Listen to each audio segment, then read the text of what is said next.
శ్రీ శ్రీమద్ Bhagavatam part 1 cinema ప్రారంభోత్సవ కార్యక్రమానికి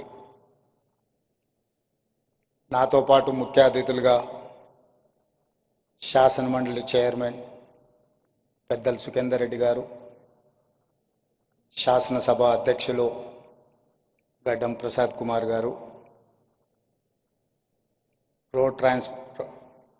road sign buildings cinematography మంత్రివర్యులు మిత్రులు కోమటిరెడ్డి వెంకటరెడ్డి గారు, సుప్రీంకోర్టు జడ్జ్ జస్టిస్ చల్మేశ్వర్ గారు, ఈనాడు గ్రూప్ సంస్థల కిరణ్ గారు, మోతీ సాగర్ గారు,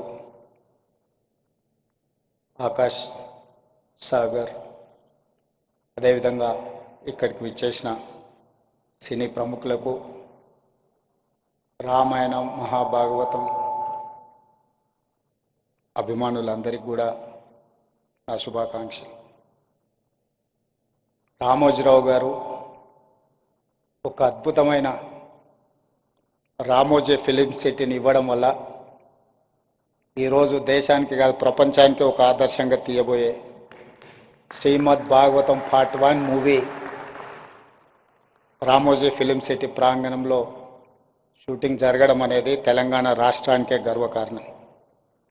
ఆనాడు రామోజీరావు గారు, మేమందరం ఇక్కడ వేదిక మీద ఉన్న వాళ్ళు నాకు తెలిసి, నేనైతే యూనివర్సల్ స్టూడియోస్ చూడలేదు, కానీ Ramoji studios it is unique studio in the country.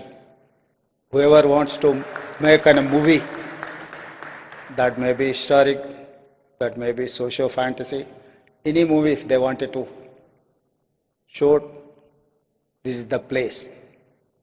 I'm proud to say Ramoji Film City is in Telangana, Hyderabad.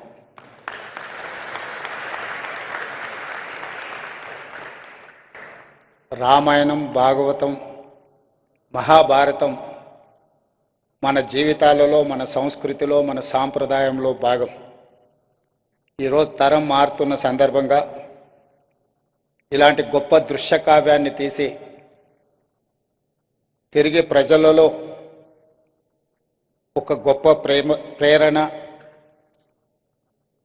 వసుదైక కుటుంబం గురించి మళ్ళీ అందరికి ఒక భావన కలిగించడం అనేది ఈ సినిమా తీయాలన్న ఆలోచన వచ్చిన ప్రొడ్యూసర్స్కి మనస్ఫూర్తిగా నేను అభినందనలు తెలియజేస్తున్నాను. 40 సంవత్సరాల క్రితం రామాయణం సీరియల్ వస్తుంది అంటే రోడ్లు నిర్మానుష్యంగా మారేది. అప్పట్లో హైదరాబాద్ నగరంలో ఒకటి కర్ఫ్యూ ఉన్నప్పుడు రోడ్లు నిర్మానుష్యంగా ఉండేది, 2 రామాయణం సీరియల్ టెలికాస్ట్ అవుతుంది అంటే రోడ్లు నిర్మానుష్యంగా ఉండేది. రామాయణం సీరియల్ ద్వారా దూరదర్శన్ ప్రజలకి చాలా ప్రజలకి దగ్గరగా దూరదర్శన్కు ఒక గుర్తింపు వచ్చిందని చెప్పడంలో ఆశ్చర్యం లేదు. 40 సంవత్సరాల క్రితమే కాదు, మన కోవిడ్ వచ్చి ప్రపంచమంతా స్తంభించిపోయినప్పుడు ప్రజలందరూ మళ్ళీ రామానంద్ సాగర్ తీసిన రామాయణాన్ని చూసి ప్రపంచంలోని వరల్డ్ రికార్డ్ క్రియేట్ చేసింది Ramayanam at the time of Covid.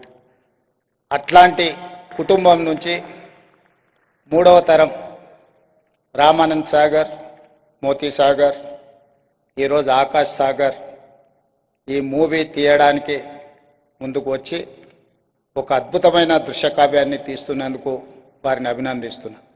ఇదే సందర్భంగా తెలంగాణ రాష్ట్రం, Telangana rising 2047 our vision document is we are planning for our vision document.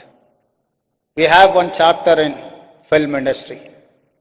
అందులో రామోజీ ఫిలిం సిటీ ప్రేరణగా not only Tollywood, Bollywood, now we are focusing on Hollywood. Whoever wants to make an English movie, they can come, they can have they have Ramoji Film City. We are planning for that. భవిష్యత్ ప్రణాళికలో 2035కి తెలంగాణ రాష్ట్రం $1 trillion economy, 2047కి $3 trillion ఎకానమీని Telangana రాష్ట్ర ప్రభుత్వం ఏదైతే ప్రణాళికలు రచిస్తుందో అందులో cinema ఇండస్ట్రీకి ఒక ప్రత్యేకమైన చాప్టర్ ఉంటుంది. ఆ చాప్టర్లో రామోజీ ఫిలిం సిటీ స్ఫూర్తిగా ప్రణాళికలు రచిస్తున్నాం. మా ఆలోచనలు, మా విధానం తప్పకుండా టాలీవుడ్, బాలీవుడే కాదు, హాలీవుడ్ కూడా హైదరాబాద్లోనే షూటింగ్